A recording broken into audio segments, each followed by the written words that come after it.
Okey geng. Sekarang jam menunjukkan pukul 11.10 minit lah. Okey, 11.10 minit. Okey. Ada orang call aku lah. Baterinya kong. Pukul 11. Selamat kita ada member-member lah yang boleh tolong.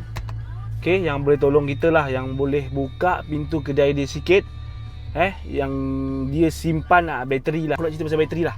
Okey, bateri sekarang punya PL dia habis waranti. Contohlah kalau warantinya setahun, dalam masa setahun, satu hari ke setahun dua hari dia kong.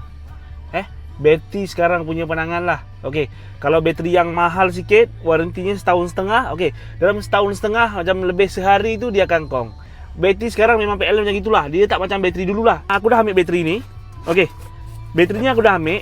Okey, aku nak cerita pasal pasang bateri yang dah tahu tu tahulah, yang tak tahu ni aku cerita. Okey, pasang bateri kita kena tengok betul-betul. Okey, jika biasaannya memang benda wajib ni lah. Kalau merah mesti tambah. Okey, ini untuk orang yang tak tahu lah. Untuk orang yang tahu tak apalah, dia dah memang tahu.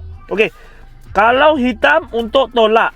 Okey, ingat hitam untuk tolak, tambah untuk merah.